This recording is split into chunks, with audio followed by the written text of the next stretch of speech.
Hi everyone, in this video we are going to practice predicting the bond angles of a bunch of different molecules. Please note though that this is the second video of a series video that I really want to make sure that you're watching secondary, okay? So if you have not already watched the one where we're predicting shapes, or practice shapes is what it's called, please go back and watch that, because otherwise I'm going to be giving you all the answers to those questions and we want to make sure you get full practice, okay? Alright, so as long as you've already watched the practice shapes video, go ahead and continue on with me. So in our last video, what we saw is that we had 4 different examples and we were able to draw out their structures and predict their geometry. Now what I want you to do is use this information with the drawing and the name and go ahead and tell me what are their predicted bond angles. Go. Okay, did you get an answer? Hopefully you did.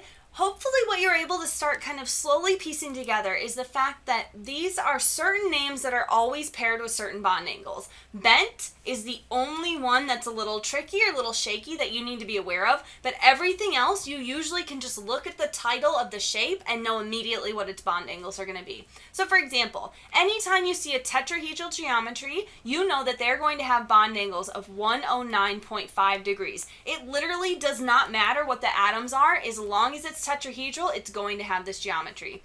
Same thing with trigonal pyramidal. It doesn't matter what's going on here. If it has a trigonal pyramidal shape, you know for sure that the bond angles are going to be less than 109.5 degrees. Okay, that has to be. That's the only way possible. I'm going to skip bent and come back to that in just a second, but let's look at this linear one. Anything that's linear, from a math class, you already know this, but no matter what these atoms are, if you have a linear molecule, it's always going to have bond angles of 180 degrees. There's no other way you can have a linear molecule without having 180 degrees between each atom.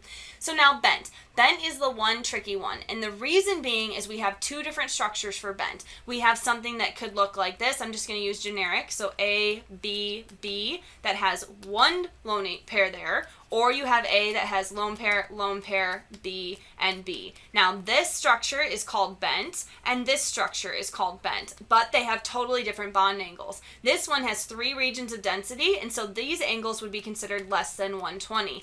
This one has 4 regions of density, and so this would be considered less than 109.5 degrees. So every time you see a bent molecule, you need to stop for a second and think, which structure do I have? Do I have 4 regions or 3 regions? So if we were to look at our water molecule, if we were to draw that out properly, we know for sure, hopefully very easily at this point, that we have 1, 2, 3, and 4 regions of density. So for a bent molecule with 4 regions of density, the only angle possible is less than 109.5 degrees. Okay, so pretty easy. Let's do another example. Same 3 ones that we did in our previous video. We've already determined what their shape are. Now just tell me, what's the bond angle? Go.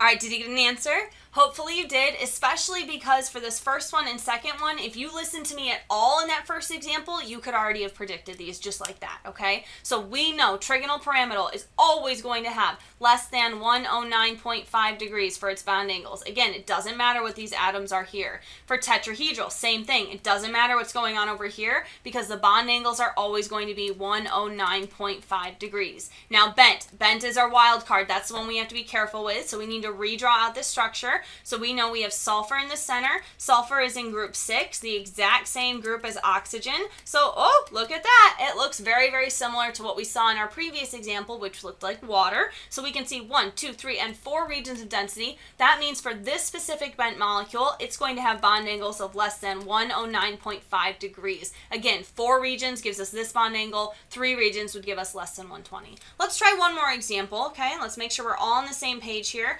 3 different molecules here. We've drawn them out. We've already decided what the geometry is. Now tell me their bond angles. Go.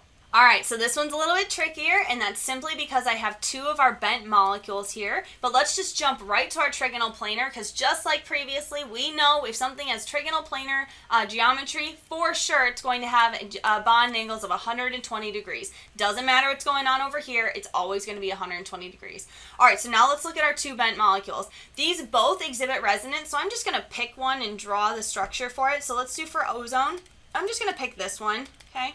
Again, remember there's another structure for it, but it doesn't really matter because it's always going to exhibit the same shape.